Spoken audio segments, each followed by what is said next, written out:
Hi, folks. In this video, we're going to be covering some aspects of the Stoic, the Epicurean, and the Neoplatonic philosophies as they relate to ethics. The first two modules of this class more or less focus on issues around the moral life, and then the theory of the person that is implied or underlies the image of the moral life. So we've already seen principally two approaches to this, one in Plato, the other in Aristotle.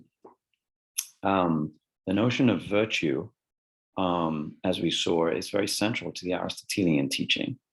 The Greek term is arete, and it can also be translated as excellence. The idea being that a virtue is a kind of power. It's a demonstrated ability to do something well. And in the Aristotelian teaching, the acquisition of virtue is really about the means to attain happiness.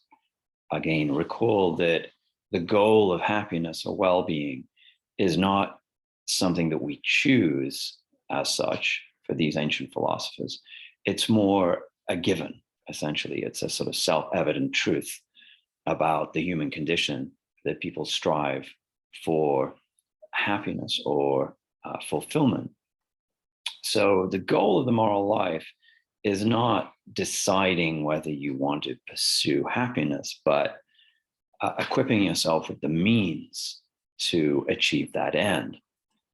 What we're going to see here in this lecture are somewhat different approaches to this. Some of this has to do with a different theory of the person. Some of this has to do with a focus on the collective more than the individual. Some of this has to do with distinct takes on the role of pleasure in the good life. So that's the general overview. Let's look at some of the detail here. So the overall title for this is The Moral Life, subtitled The Struggle Between Pleasure and Virtue. And there's some nuance in this. Remember, the Greek term for pleasure is hedone, from which we get the term hedonistic. In the Epicurean philosophy, we're going to find a position that puts a lot of emphasis on pleasure, but it's going to be necessary to clarify exactly how pleasure is construed by Epicurus and not to make assumptions. One of the general words of caution, I guess, in relation to ancient philosophy is to never assume the meaning of a term. Remember that, as I explained at the beginning in the initial video lecture, that essentially, all of our renderings, the English words for these terms, are subject to many different layers of interpretation, having come through Latin, Arabic, other modern European languages, and so on and so forth. The difficulty of comprehending ancient philosophy is partly the ability to appreciate the nuance in the different translations. And of course, whilst there is a modern Greek, here we're looking at English. So we're always having to do a certain amount of educated guesswork as to what the best equivalents would be, even for the terms that are used in the texts. And essentially, the texts are all that we have. So we're really trying to come up with theories of best fit all the time with these ancient theories. So the first theory that we're going to tackle here in this video lecture is Stoicism. More specifically, we're going to look at some of the early Stoic writings. So, strictly speaking, the Stoicism belongs to the Hellenistic period, so it's kind of post-Aristotelian period, connected to Athens, and seen traditionally as founded at the very end of the 4th century BCE by Zeno of Citium, just to give it a name, or to see that there's a founder of this.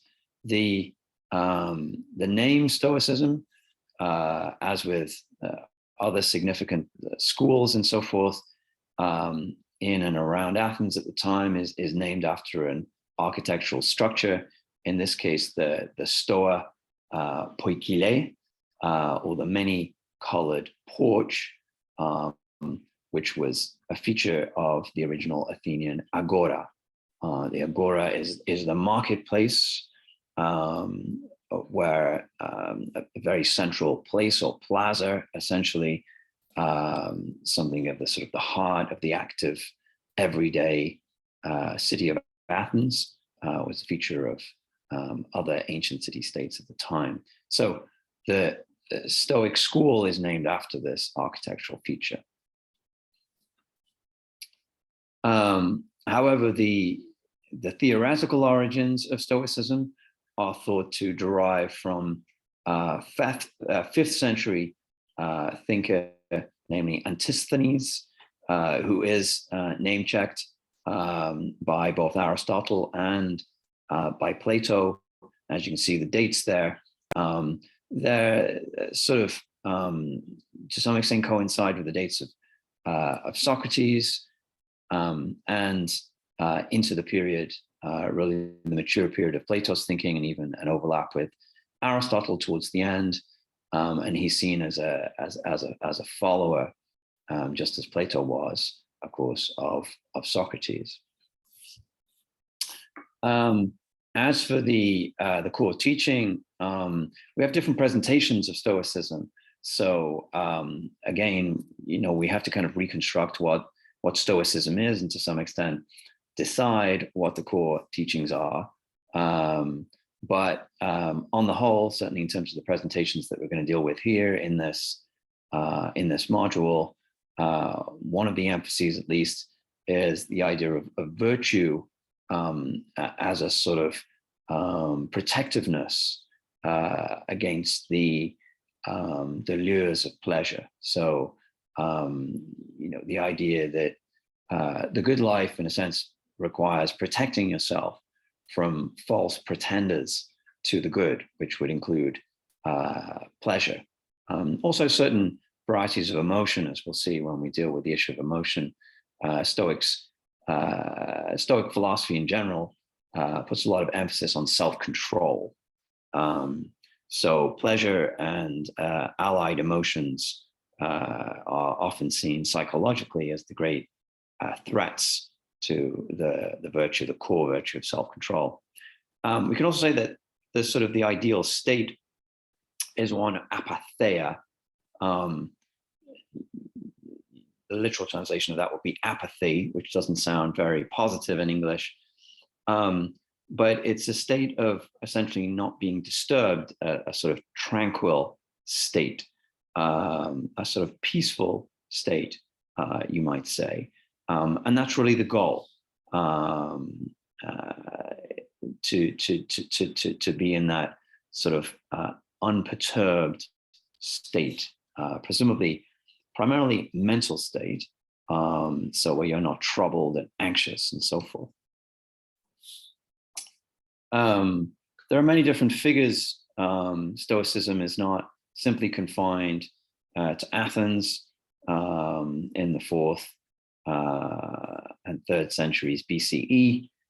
It's certainly, and this is in some way its important legacy, is one of the key schools of Roman period philosophy. But some of the key figures: Chrysippus in the 3rd century BCE, Posidonius, 2nd to 3rd century BCE, and then we have the Roman philosophers, very key figures: Seneca, playwright, as well as a philosopher, statesman, Epictetus, and Marcus Aurelius, who in some sense is the most illustrious Stoic. Doesn't really get any more illustrious because he was a Roman emperor. Again, that tells us something about the function of Stoicism for the Roman political class. You could say it was a kind of life philosophy for the Roman elite to some extent. And you can imagine that if your job description was Roman emperor, you probably needed a pretty solid doctrine to stay calm and avoid anxiety. So the text here that we're considering is Cicero's text, De Finibus, of ends. Sort of classic way of putting, what is the purpose of life, of ends in the sense of purposes. The core, in some way, cliched question of philosophy: what is the purpose of life? That's what Cicero is looking at. Cicero himself, of course, very famous statesman in ancient Rome, and lived as many philosophically inclined Romans did, lived his last years in political exile. So, and here we see sort of Cicero's reconstruction of the Stoic doctrine, as we do often see in Roman thinkers who are basically looking at these ancient Greek teachings through the distance of several centuries. So you could say, the Roman philosophy, it's not that there's a lack of originality, but they're very much building on the classical and Hellenistic period of Greek philosophy. So if the Greeks are the founders of ancient Western philosophy, the Romans, as it were, continue, they elaborate on those teachings.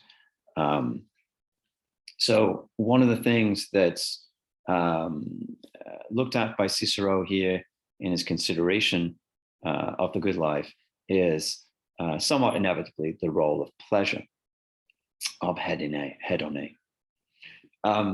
And even sort of logically speaking, one can think of this in terms of three logical positions in relation to happiness. That is, you can either posit an identification or an identity between pleasure and happiness, so that essentially pleasure is happiness. The two things are interchangeable.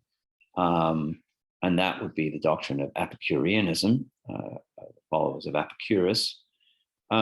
You could think of there being a sort of mutual exclusion. That is to say that happiness requires the non-pursuit of pleasure, that pleasure is essentially antithetical to true happiness, to eudaimonia, and that would be the position of Stoicism. And then you could see pleasure, this would be the third logical position, as a necessary but not a sufficient condition for human flourishing. And that's the sort of third way, if you like, that's the moderation position that we find set out in somewhat different ways in Plato and Aristotle, and we've looked at that position prior to this.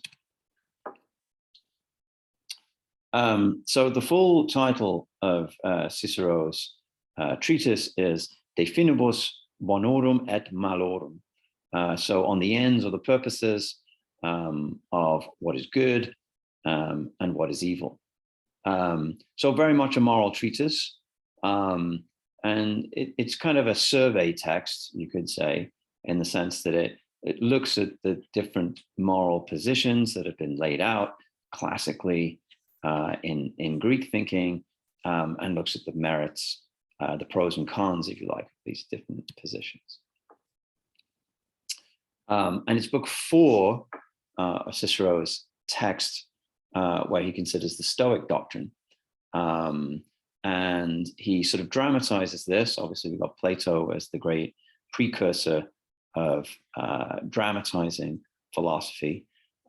It's interesting that in the Roman period, we often get, or in the sort of the post-Platonic Aristotelian texts, we often get either a dramatization or we have a sort of epistolic tradition. That is to say, there are letters written, highly composed letters, but there's a sense in which the author is writing to somebody. So in this case, in order to add, I guess, a little bit of dramatic interest, Cicero uses Cato the Younger as the speaker as such in the text. And this is an actual figure from Roman history who had died the year before publication in 46, before the Christian era. And because this was a person who very recently died, had a very high profile, he was basically a byword for honorable self-control and a sort of uncorruptible public figure. So you're kind of adding the element of ethos, if you like, to the argument by putting it in the mouth of somebody who would have been known to the Roman readership as possessing certain personal attributes. So one of the things that we invariably encounter in ancient moral theories is an account of moral motivation. The reason for this is fairly straightforward. In some way, you could say it's a sort of causal account, but it's really to do, some sort of theory of agency has to be offered in order to set out how and why a particular individual would choose the good. You know, again, we encountered this in the previous section where we looked at fate and freedom. You know, a somewhat extreme position of extreme determinism would basically ascribe little to no agency to the individual. But that brings with it the problematic consequence that moral choices would be considered illusory, essentially, or a kind of delusion. You know, I think that I'm choosing this path for myself. I think that I'm embracing these values, but actually it's necessitated. And whatever account of necessity I want to give, purely physical or you know, because the fates control life and so on and so forth. We've mostly seen, in a sense, again, through the likes of Plato and Aristotle, a kind of middle way on this question, that, you know, any particular agent has limited control over the conditions that will lead to the good life, but they have some control. They do have some control. The problem is always that if you diminish that control to such a point that the individual really has very little to no say over the way they live, then as ever, moral responsibility doesn't really seem to apply. In this case here, in the case of Cicero's reconstruction of Stoicism, the task is really to account for something beyond a mere will to preserve one's own life. So something beyond sort of immediate self-interest, you could say, is really seen as a necessary condition for ascribing capacity for the good life to someone. Now, one of the famous Stoic sayings, mantras, if you will, was that the individual, the human individual, acts in accord with nature. And there's a kind of slippage here in the sense that, well, if you take nature as just the way things are, then there doesn't seem to be any choice in that. Clearly, the sort of the Stoic idea of acting in accord with nature is something more strenuous. Perhaps this is, as we might say, a tuning in with yourself, kind of reflecting, seeing what naturally seems to be the right thing. It doesn't seem to be simply acting according to physical laws. It seems to be something more than that. Perhaps it's the sense that there are lots of confounding and confusing elements out there in life, particularly in social life. The life of the Roman elite was notoriously fraught, with many people being exiled and executed and so forth. So maybe it's really an anticipation of the modern doctrine of mindfulness, kind of introspection, and as it were, acting in accord with nature is something that actually requires reflection rather than it being some sort of mechanical thing to do with biological mechanisms of the body and so forth. Certainly, it could not be that, according to Stoic doctrine, for reasons that will become clearer as we go on. And even to say that somebody tends towards the good, that is to say, has good instincts, that is not sufficient to ensure them a good life. So what the Stoics are kind of, there is this kind of optimism, if you like, built into the Stoic philosophy. People are not naturally inclined towards evil or something like that. That's a vexed point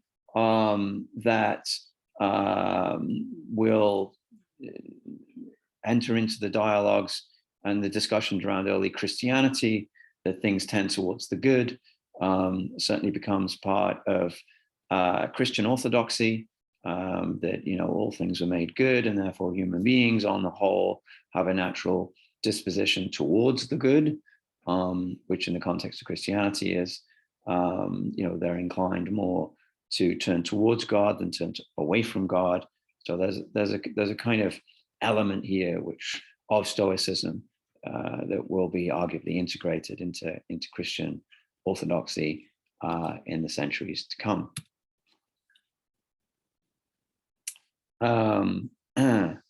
So we can see an analogy here between the teaching that we find in Aristotle, in the sense that Aristotle also would say that each organism, the human being not excepted, has an inbuilt principle towards flourishing. This would be no less true of other animals or even plants. That on the whole, everything tends towards an adequate development and maturing, but that it's still necessary as in the moral life to shape whatever impulses or dispositions one is born with in the right direction. And crucially, already, as we saw in Aristotle, that requires attaching desire to genuinely healthy pleasures, for example, right? There's self-destructive pleasure, and there are pleasures that, as it would, build you up. In this case, Stoicism doesn't put so much emphasis on pleasure, but it does certainly insist that discipline is required. The ancient Greek word is askesis. A certain discipline is required to direct or shape natural instinct, and that's the key commonality here. As Cicero elaborates, every art has a goal to which they aim. Again, that is, broadly speaking, an Aristotelian doctrine. The arts, or the what in ancient Greek, the art or art here is referred to as techne. It's in the first instance, it's a sort of practical capacity to do something. It's not art in the sense of fine art. That is an 18th, 19th century distinction, the distinction between practical and fine arts. So we don't really find an analog for that in ancient Western thought. But the point is that all arts have an aim. They're a purposive way of dealing with things. So they have a kind of direction, if you like, built into them.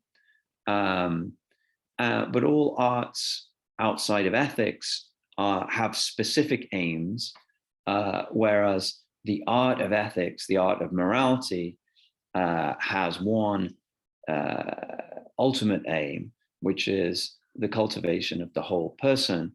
And the key virtue for this, the key capacity for this, is the cultivation of wisdom. And again, while that might rest on innate capacities of the human being, it still has to be shaped and cultivated. In other words, happiness is not a given result of any human life. It requires effort and application over a whole lifetime. So one of the distinctive elements of Stoicism is an important distinction between instrumental and intrinsic value. To think of, again, philosophers that we've already considered already, such as Plato and Aristotle, different goods. So the things that are being treated of here by Cicero, different goods are conceptually distinguished between instrumental, intermentally valuable, or intrinsically valuable. As Aristotle sets out at the beginning of his Nicomachean Ethics, everything that's valuable aims towards an ultimate aim. Something that's good in itself is intrinsically valuable. Something that's good for something else is instrumentally valuable. And this distinction is really crucial in Cicero's reconstruction of Stoic moral philosophy.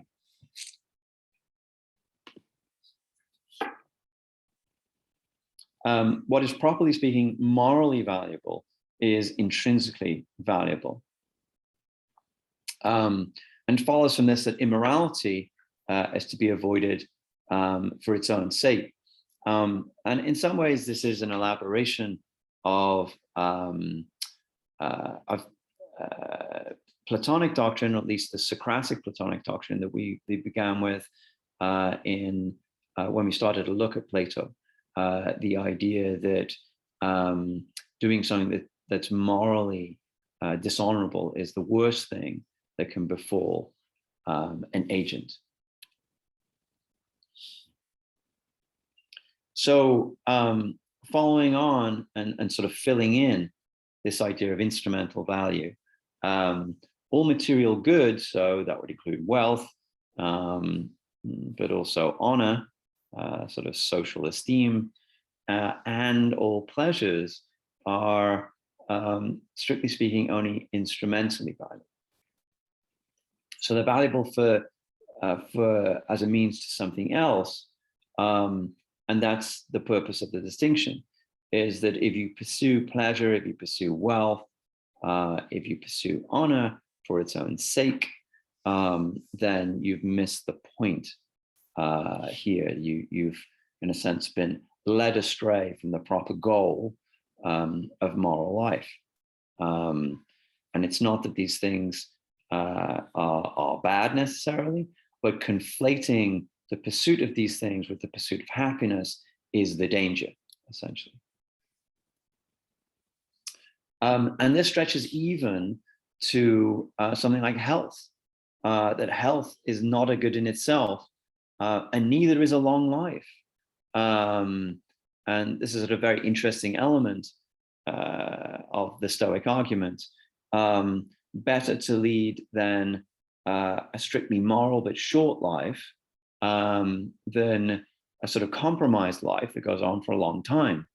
Um, and this is the sort of the first sort of step in a way, challenging the idea that survival itself is a good, essentially. And it's not that, certainly not that life itself is bad. And, the idea is that, we should seek to end life as soon as possible. This isn't a doctrine of sort of glorified suicide or something like this, by any means. But again, the danger is that living a long life is seen as in itself valuable, and Stoicism is opposed to that position. So it's, if you like, it's very much a quality versus quantity type of thing. And here a sort of brief quote from Cicero's text, that virtue requires a vast amount of study and experience, which the other arts do not. So obviously there's something of tension here. Again, if we go back to Plato's Republic, certainly the blueprint of education, of moral education that we get there, seems to indicate that a reasonably long life is required to attain wisdom. And if wisdom is the key virtue by which we attain happiness, then certainly there has to be a sort of minimum longevity granted to somebody in order that they might plausibly become happy. So we have to acknowledge that.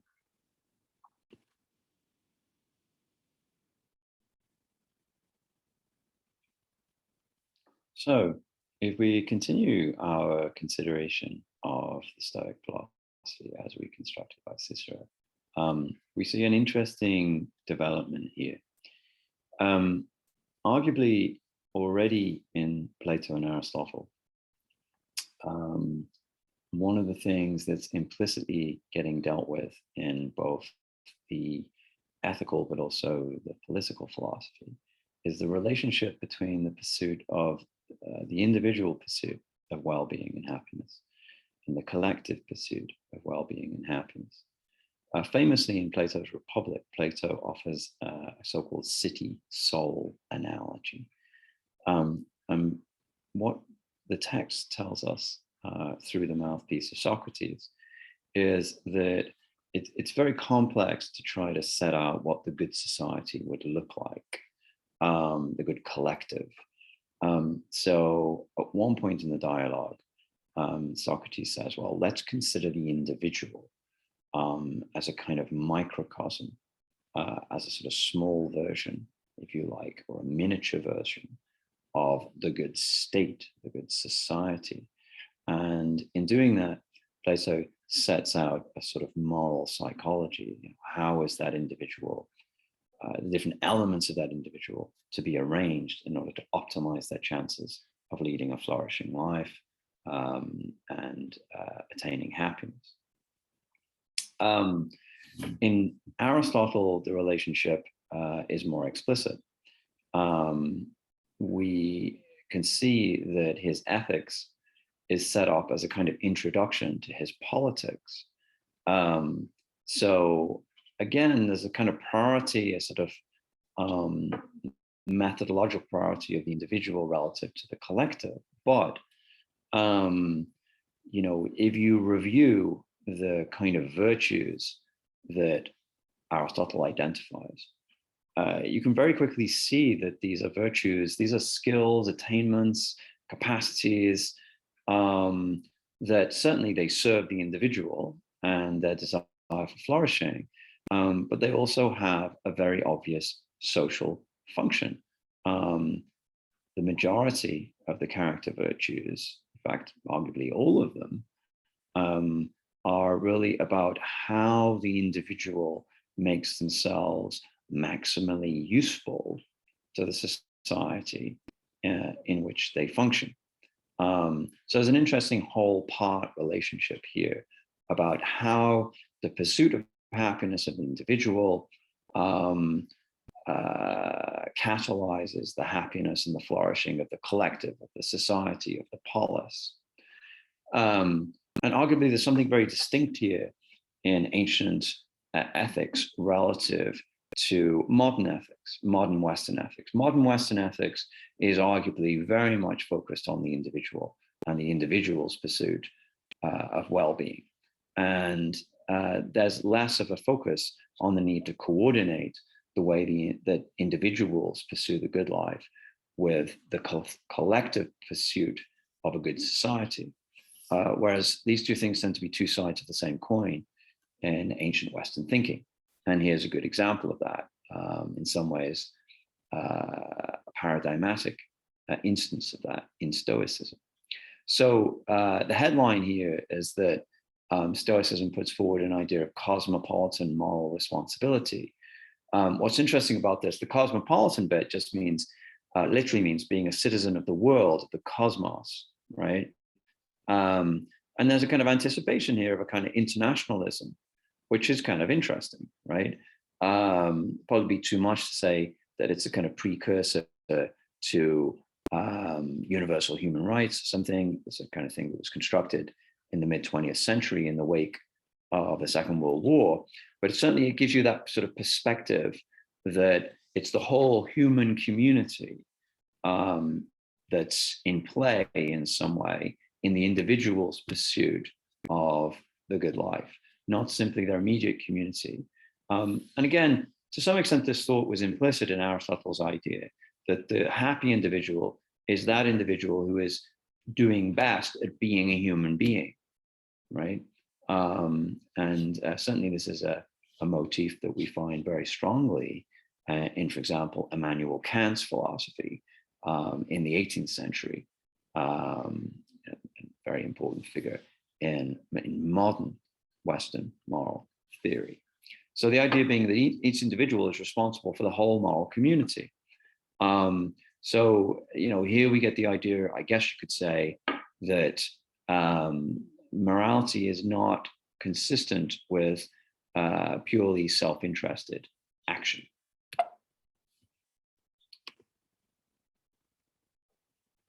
And as I've already anticipated and set out, in ancient Greek ethics, it's difficult to disentangle self and other regarding ethical actions and virtues. Those two things tend to go hand in hand. So my pursuit of happiness is in and of itself a contribution to collective well-being.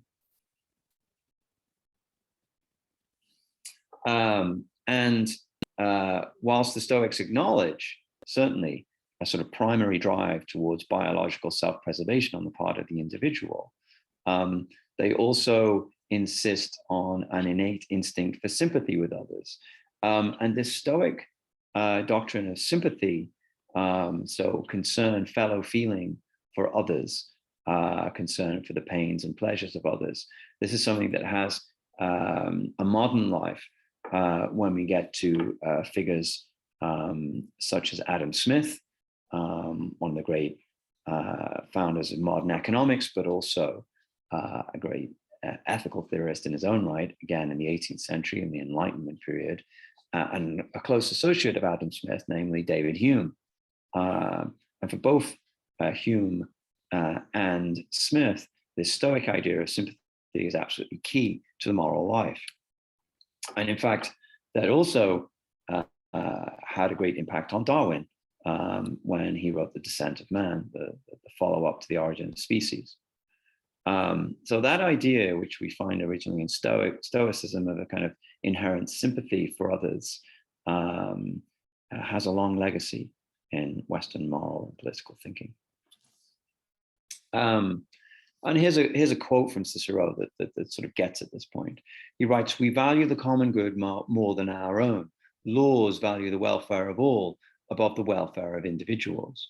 So the idea here is that the moral life is really serving a higher purpose than one's own happiness and certainly one's own self-preservation. But certainly here, if we think about this in relation to sort of modern animal ethics and ecological ethics and so forth, it is necessary to recognize the moral community for Stoics is limited to human beings. And it does not necessarily negate individual goods. This idea that the moral community is really the human community is something that's only really tested in Western ethics, and sort of the boundaries of it are somewhat challenged and arguably exploded, not until the 1970s with the genuine advent of animal ethics. Arguably, you could say that certainly in the so-called land ethic of Aldo Leopold in the 1940s, there's also a sort of challenge to this, the idea that, well, our moral commitments don't begin and end with other human beings. If you think of our own times to do with, species die-off, climate change, and so forth, it's readily recognized that we have moral responsibilities towards the rest of the web of life, and not simply to our fellow human beings. So we considered Stoicism so far. Let's pass on to Epicureanism. First of all, let's consider the founder of Epicureanism, namely Epicurus. He is, again, a sort of post-Aristotelian figure, lived in the 4th and 3rd centuries BCE. Whilst his parentage is Athenian, he lived on the island of Samos as a child. And he founded yet another Athenian school referred to as the Garden in Athens, a sort of olive grove, presumably again on the outskirts of Athens. And sometime after 306 BCE, so when Epicurus was in his 30s. And, there's a sense here in which, post-Peloponnesian War, with the rise of Alexander and so forth, that, the political power, political economic power of Athens is fading. So there's a certain sort of sense in which the Epicurean philosophy and the school itself was a kind of refuge, right? It's a sort of retreat, in a sense, from public life. And that's another one of the tensions that we see in ancient philosophy. Certainly, Plato may have given up on a political career, but he seemed to be still politically active. But even in Plato, there's this sense in which, well, maybe philosophers shouldn't really strive to do much in the political life itself. That seems even more pronounced in the Epicurean life, a model of thinking. So here you get this sense, perhaps, of the kind of otherworldly nature of philosophy, that it's not really about getting involved in the active political world, but more a retreat from that kind of a world.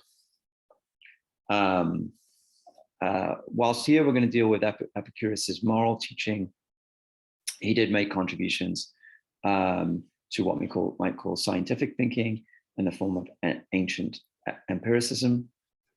And this was a trend that was already apparent in the pre-Socratic period with thinkers Leucippus and Democritus, a sort of early form of theoretical atomism and materialism put forward. So in terms of the writings from which we get the Epicurean moral philosophy, we have a letter to Menicius. And I mentioned earlier that, quite a lot of ancient philosophy following Aristotle and Plato is given in an epistle form.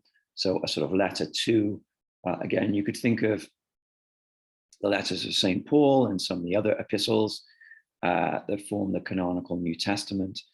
This idea of a sort of a form of writing that addresses somebody.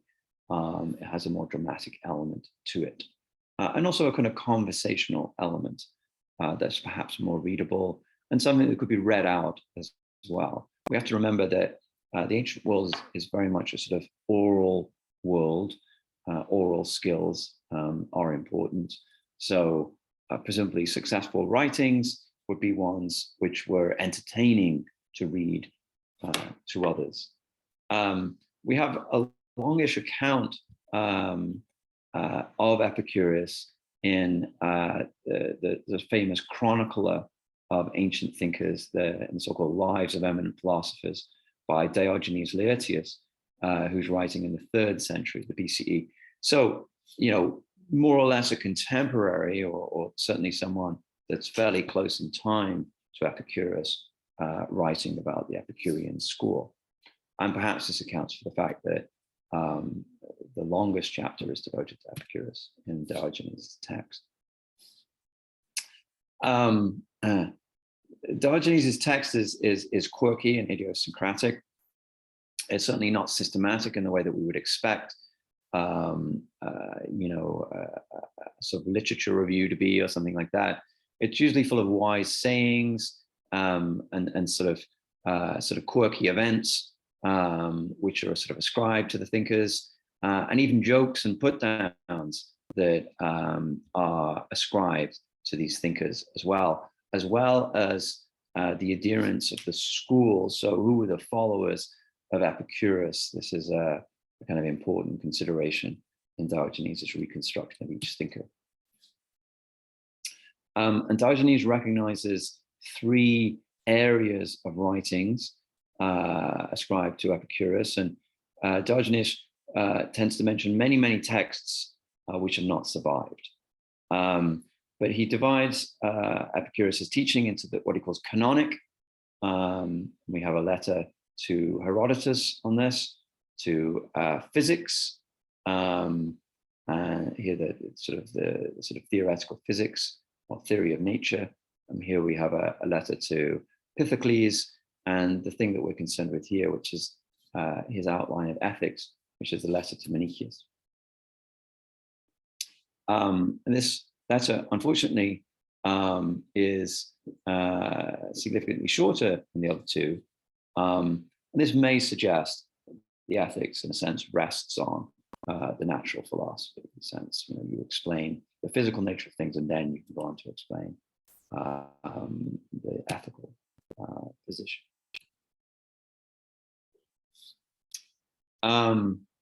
So in this text, we find the following phrase: "The future is not altogether ours, nor altogether not ours." Here again, we're kind of touching on similar ground to the ground that we covered in the previous video lecture to do with fate and freedom. This idea, well, how much of the future is really due to moral agency? So, how fatalistic do we have to be?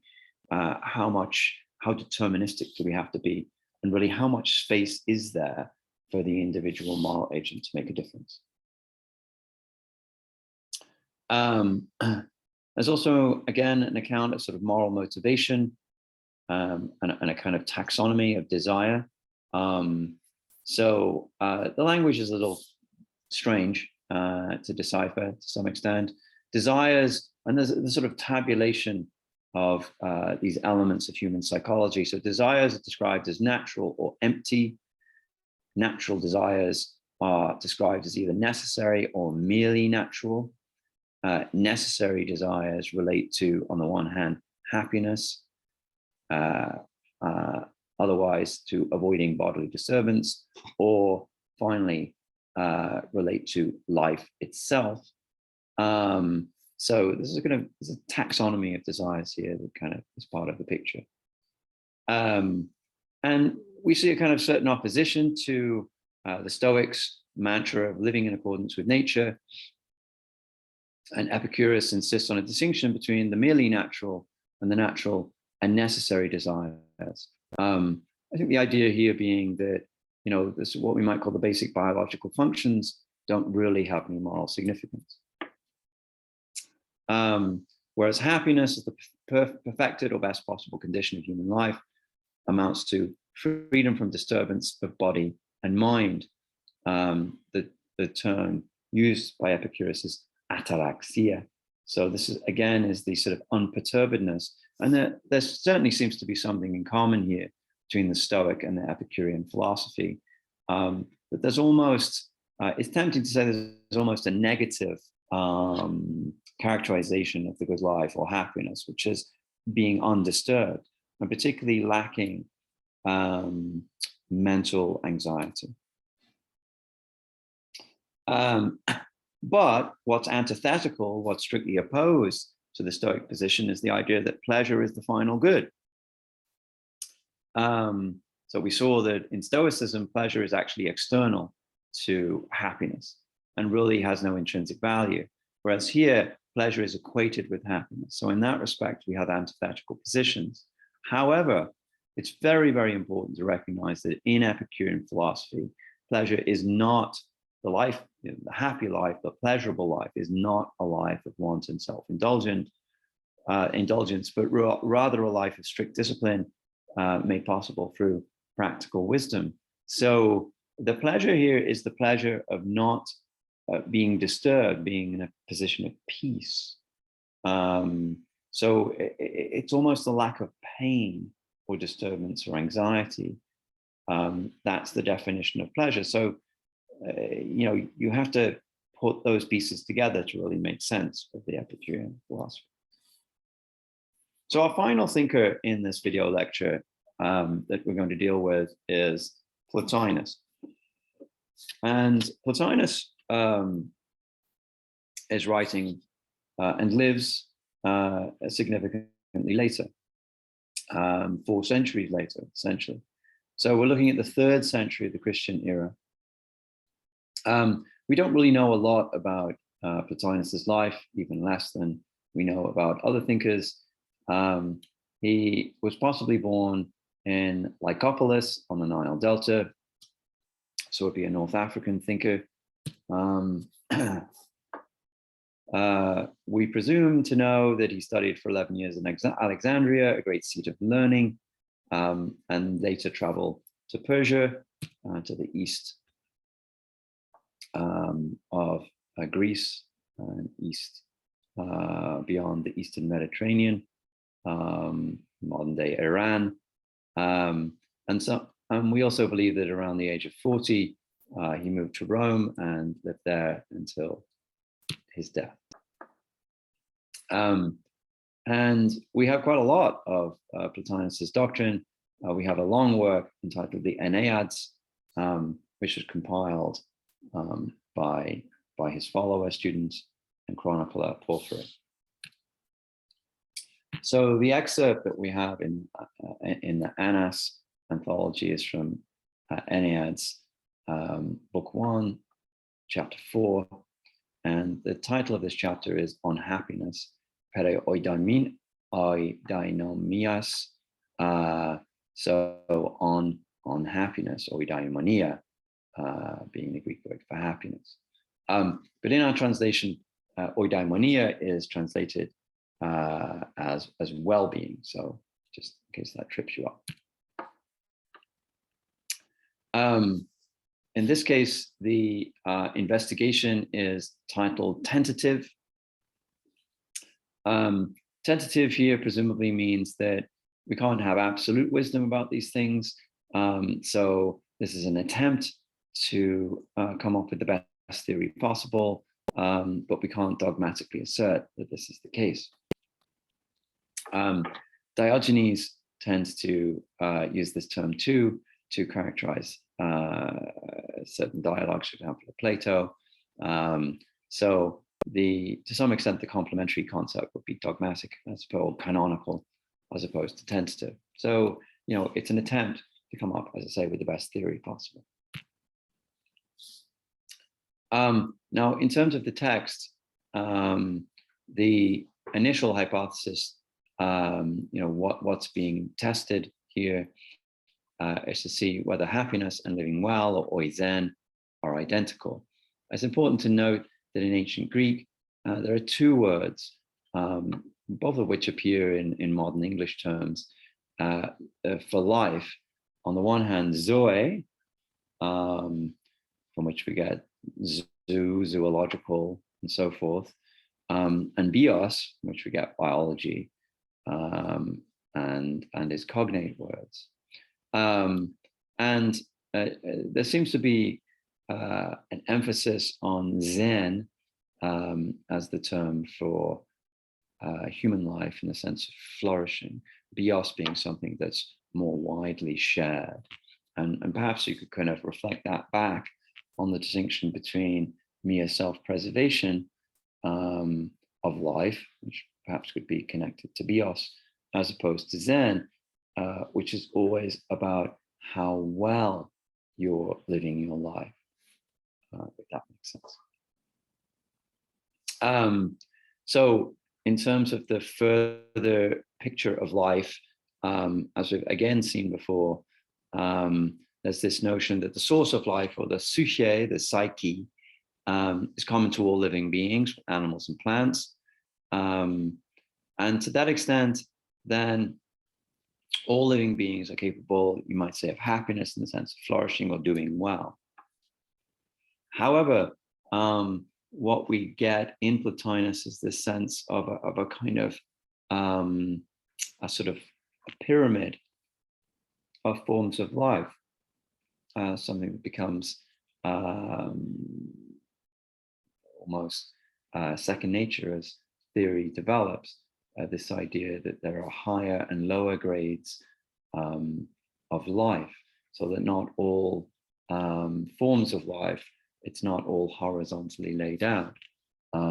Certainly we find this already in Aristotle, the idea that whilst the human being partakes of all of the different capacities that so-called lower forms of life possess,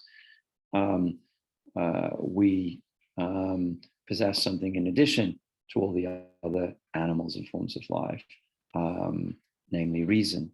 And this isn't a capacity of other non-human animals and forms of life. And similarly here. So the philosophical anthropology posits that the essential element of humanity is intellectual reason, the logos, and also the idea of higher thinking, which in Greek is nous, N-O-U-S. But reason cannot be seen properly as a part of a person, but rather of one's essential self. The idea here, to some extent, has a kind of Platonic origin, and hence Plotinus is seen as a Neoplatonist. The idea of reason, or the capacity to think, is really seen as a sort of divine element that the human being partakes in. But this is something very different to say, if you were to equate the capacity to think or the capacity to reason with, for example, neural complexity, or to do with the function of the brain. This wouldn't work through a sort of Platonic or a Neo-Platonic lens. The idea being that there's something that the human being doesn't possess reason as a capacity that's onto them. They don't own reason, if you like. They partake of reason. And there's a sense here in which this capacity to reason is almost like a divine gift, that the human being is gifted with this capacity rather than being a possession of the human individual. And we might see that this follows an allusion from Plato from the seventh book of the Republic, where Plato talks about the form of good as something beyond being itself. So hence this idea of a sort of transcendent origin of the human soul, or at least that element in the human soul, which is uniquely human. So there's a kind of interesting twist on this, that what makes human beings unique, uniquely human, is something that's given to them from beyond themselves. So finally, we can see in Plotinus, as a kind of Neo-Platonic position, a kind of radicalizing of Plato's mind-body dualism.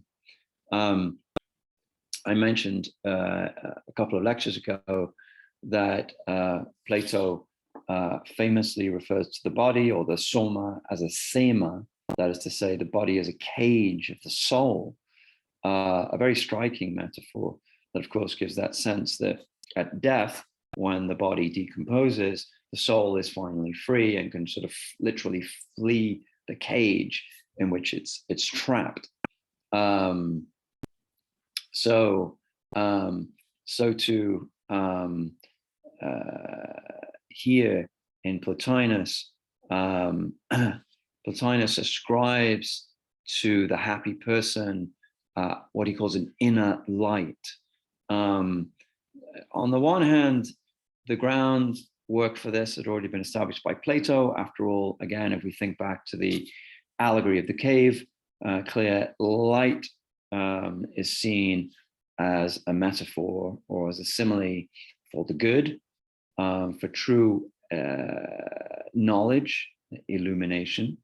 But the idea of the inner light, which is carried by the individual, and this is something that is clearly evident again, in early Christian writings, and becomes one of the dominant Christian metaphors as well, as someone carrying a light within them. Opposed to the Aristotelian teaching, Plotinus rather insists that we can attain to a type of thought purged of all sensations and images. In his On the Soul text, Aristotle famously asserts there can be no thinking, no nous, without fantasia. That somehow, in order to think something, the human being, the human mind, rather, needs to have some kind of image to latch onto, and that there's no way to think without some elements of sense data, be that the immediate data of the senses through perception, or at the very least, a kind of internal image within the mind. Whereas Plotinus here is, and again, this is another element of the Neoplatonism, is suggesting that there's, there's a pure element of thought, there's a pure a type of thought that dispenses entirely with sensations and images. So there's an interesting element to his teaching. So that what allows a person to rise to the higher stage of pure thought is something that, in a sense, is superhuman, right? So in that sense, you can say, well, there isn't so much an opposition to the Aristotelian teaching as an addition, that there's something kind of superhuman that lifts the human mind above purely human nature. You can see elements in this that point towards a doctrine of sort of inspiration. And there, in terms of Christian doctrine, again, you could make connections with the role of the Holy Spirit investing the human person with a sort of divine inspiration, and it kind of lifts themselves out of that. So that idea of being gifted with a divine power, albeit for a temporary period, and there's tensions around that as Christianity crystallizes out into a sort of into an orthodoxy. If you, as it were, put too much of the divine into the human, then you're running the risk of turning human beings into potentially into gods, and that ultimately becomes a kind of heretical position. But by the same token, if you deny that there's an element of divine inspiration that's necessary for human beings to attain their salvation, then that's another heresy, because there has to be an element of grace as well as goodwill. And the Plotinus doctrine here, the Neoplatonic type of thinking, the sort of inner light which is gifted to the human being, finds its way into Christological thinking as well. So in some folks, that was a survey of some alternative moral theory. Following this, we'll start to look at some of the ancient human psychology, theories of the mind, which are very complementary to the ethical picture. So in a way, we've spent several lectures now looking at ethical theory, but underlying that, we have to, in a sense, take a step back before we can take a step forward. We take a step back into ancient accounts of human psychology. What must the human being be like in order for something like ethics to be possible? So that's where we'll go with the next lecture after this.